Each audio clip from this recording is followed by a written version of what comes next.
बच्चों, ये पार्ट 3 का अभ्यास कार्य है।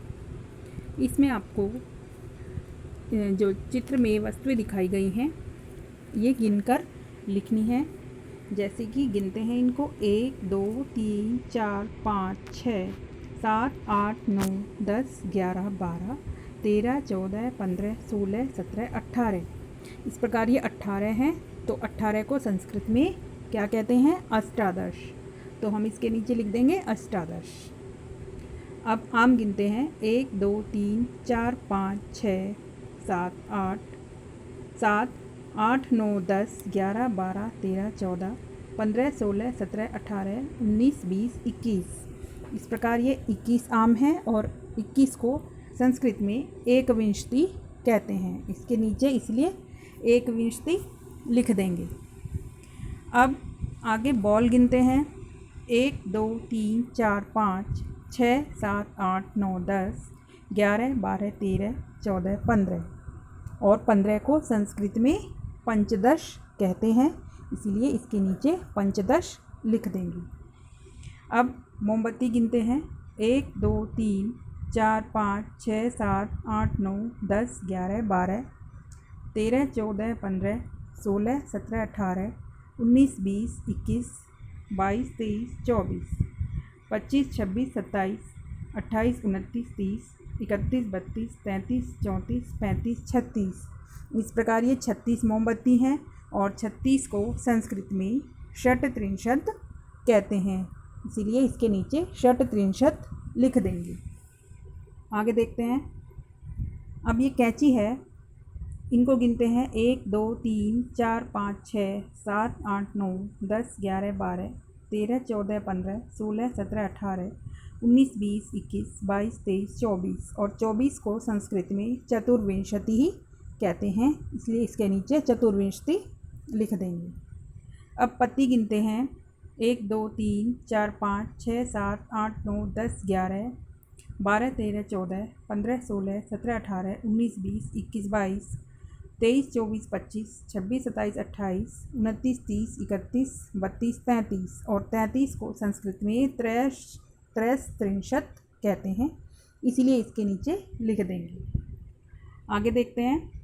अगला प्रश्न है मंजूषातः अंकानां कृते पदानि चिनुत, यानी कि सारणी से आपको सही अंक चुनकर लिखने हैं, जिनके उत्तर मैंने नीचे लिख दिए हैं। आप वहाँ से देखकर पढ़ सकते हैं। वैसे मैंने वीडियो में भी संस्कृत में गिनती सिखाई थी, आप खुद भी वहाँ से देखकर कर सकते हैं। तो सबसे पहले 28 लिखा गया है और 28 को संस्कृत में अष्टविंशति कहते हैं। इसके बाद 30 को संस्कृत में त्रिंशत् कहते हैं। 24 चतुर्विंशति, 50 पंचाशत्, 27 सप्तविंशति, 31 एकत्रिंशत्, 40 चत्वारिंशत्। इस प्रकार ये शब्द आप पुस्तक में भर देंगे और इनको याद भी करेंगे। अगला प्रश्न देखते हैं। प्रश्न नंबर 5, चित्रं दृष्ट्वा मंजूषातः पदानि च प्रयुज्य वाक्यानि रचयत। चित्र में देखकर और सारणी से शब्दों को चुनकर आपको वाक्य बनाने हैं यहाँ पर और आपको लिखने हैं बुक में। अब आप पहले चित्र में देखेंगे कि एक किसान खेत जोत रहा है। इसके बाद क्या है, 2 किसान कुछ खोद रहे हैं, खुदाई का कार्य कर रहे हैं और इसके बाद 3 किसान भी खेत में कुछ जैसे बो रहे हैं। तो आपको इनसे शब्दों की सहायता से वाक्य बनाने हैं। चलिए बनाते हैं वाक्य। देखो ऊपर से लिखा हुआ है कृषकाः कृषकौ एते धान्यम एषः क्र एतौ क्षेत्रम कर्षति कुरुतः खनन कार्यम आदि।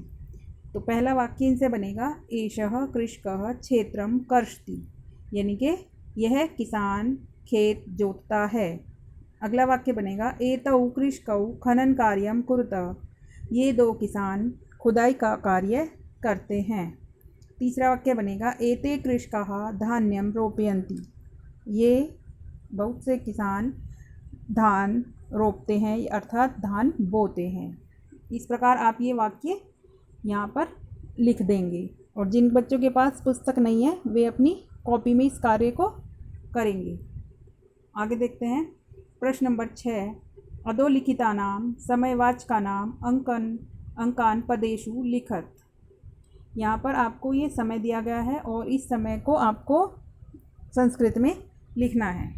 बच्चों ये जो यहाँ पर सार्ध द्वादश वादनम लिखा गया है ये गलत है। यहाँ पर सार्ध दश वादनम आएगा, ये द्वादश गलती से लिख दिया गया है, तो आप इसको सही कर लेंगे। सार्ध दश वादनम आएगा क्योंकि ये 10:30 बजे हैं और 10:30 को सार्ध दश वादनम कहते हैं। इसके बाद इस तरह से लिखेंगे, जैसे 10:30 को आपको सार्ध दश वादनम लिखना है, ये सही करके लिखना है, आपको यहाँ पर गलत लिख दिया गया है। 7 बजे को क्या लिखना है? सप्तवादनम। 2:30 बजे को सार्ध द्विवादनम। 11 बजे एकादश वादनम। 4:30 बजे सार्ध चतुर्वादनम। 1:30 बजे सार्ध एकः वादनम। 5 बजे पंचवादनम। 3:30 बजे सार्ध त्रिवादनम। 9 बजे नववादनम। 12:30 सार्ध द्वादशवादनम। 8 अष्टवादनम। 7:30 अर्थात 7:30 सार्ध सप्तवादनम। इस प्रकार एक बार और देखेंगे। 10:30 को आप लिखेंगे सार्ध दश वादनम, इसे सही करके लिखेंगे, द्वादश नहीं, यहाँ पे दश वादनम, ये द्वा है ना जो ये काट देंगे द्वा बीच में से, सार्ध दश वादनम। 7 बजे सप्तवादनम। 2:30 बजे सार्ध द्विवादनम। 11 बजे एकादश वादनम। 4:30 बजे सार्ध चतुर्वादनम। 1:30 बजे सार्ध एकः वादनम। 5 बजे पंचवादनम। 3:30 बजे सार्ध त्रिवादनम। 9 बजे नववादनम। 12:30 सार्ध द्वादशवादनम। 8 बजे अष्टवादनम। 7:30 सार्ध सप्तवादनम। इस प्रकार ये प्रश्न अपनी पुस्तक में भरेंगे। इसके बाद प्रश्न नंबर 7 है, मंजूषातः पदानि चित्वा रिक्तस्थानानि पूरयतः। सारणी से आपको शब्दों को चुनना है और इन वाक्यों में भरना है। मैं आपको इनके हिंदी बता देती हूँ। जैसे पहले है डैश ऋतवः भवन्ति। इनके ऋतुएं कितनी होती हैं ये तो सभी को पता होगा कि ऋतुएं 6 होती हैं, तो आप यहाँ पर षड लिख देंगे, षड ऋतवः भवन्ति। इसके बाद देखते हैं मासाः डैश भवन्ति। मासाः अर्थात महीने कितने होते हैं, सबको पता है ना, महीने 12 होते हैं, तो आप यहाँ पर लिखेंगे 12, मासाः 12 भवन्ति। इसके बाद एकस्मिन् मासे डैश अथवा डैश दिवसा भवन्ति। एक महीने में कितने दिन होते हैं ये आपको यहाँ पर लिखना है। तो एक महीने में कितने दिन होते हैं? 63 या तो 30 होते हैं, या 1 या 31 होते हैं। तो आप इसमें लिखेंगे एकस्मिन् मासे 63 अथवा 1 दिवसाः भवन्ति। अगला है फरवरी मासे सामान्यतः दिनानि भवन्ति। फरवरी के महीने में सामान्यतः कितने दिन होते हैं? 28 यानी कि 28। फरवरी के महीने में 28 दिन होते हैं सामान्यतः। मम शरीरे डैश हस्तौ स्तः। मेरे शरीर में कितने हाथ हैं? 2 हाथ हैं, मेरे शरीर में 2 हाथ हैं। और ये इनके उत्तर हैं। षड् ऋतवः भवन्ति, मासा 12 भवन्ति, एकस्मिन् मासे 63 अथवा 1 दिवसाः भवन्ति, फरवरी मासे सामान्यतः 28 दिनानि भवन्ति, मम शरीरे 2 हस्तौ स्तः। इस प्रकार आज का आपका ये पार्ट 3 का अभ्यास कार्य समाप्त होता है। आप इसको सफाई से अच्छे लेख में अपनी पुस्तकों में भरेंगे। जिन बच्चों के पास पुस्तकें नहीं हैं वे अपनी कॉपी में लिखेंगे और मेरे पास भेजेंगे। धन्यवाद।